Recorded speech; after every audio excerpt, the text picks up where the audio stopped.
Isaiah chapter 5. Now let me sing to my well-beloved a song of my beloved regarding his vineyard.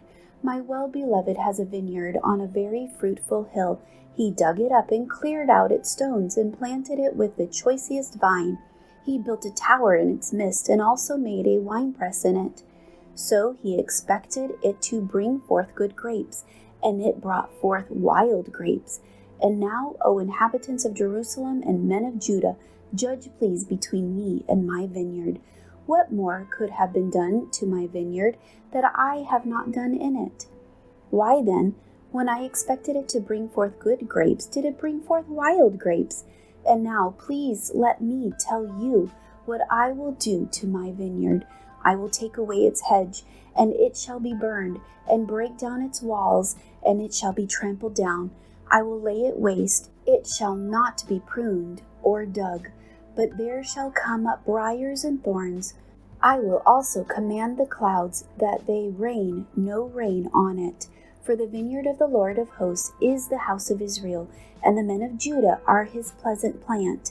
He looked for justice, and behold, oppression, for righteousness, but behold, a cry for help. Woe to those who join the house to house. They add field to field, till there is no place where they may dwell alone in the midst of the land.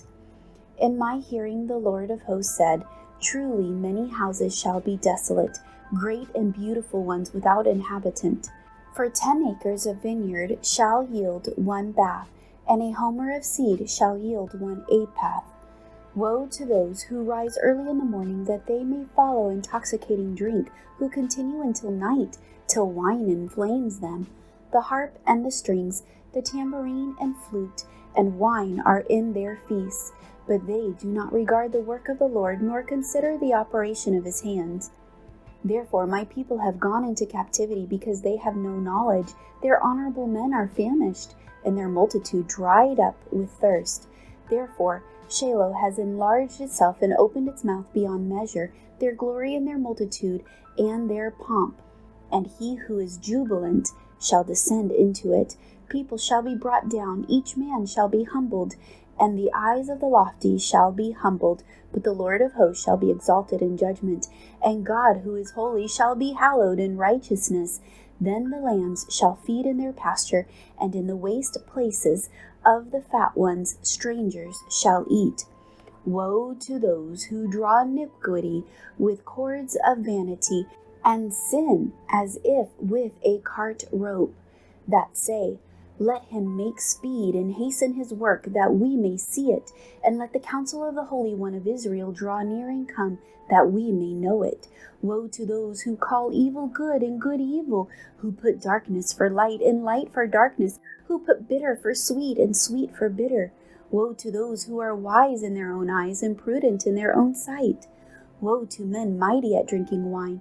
Woe to men valiant for mixing intoxicating drink, who justify the wicked for a bribe and take away justice from the righteous man.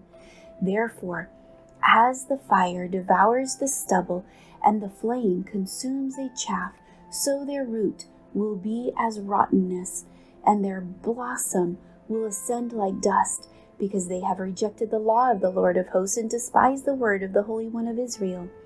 Therefore the anger of the Lord is aroused against his people. He has stretched out his hand against them and stricken them, and the hills trembled. Their carcasses were as refuge in the midst of the streets.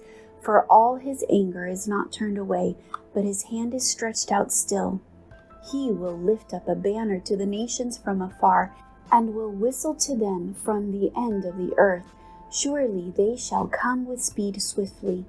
No one will be weary or stumble among them. No one will slumber or sleep, nor will the belt on their loins be loosed, nor the strap of their sandals be broken, whose arrows are sharp, and all their bows bent. Their horses' hooves will seem like flint, and their wheels like a whirlwind. Their roaring will be like a lion.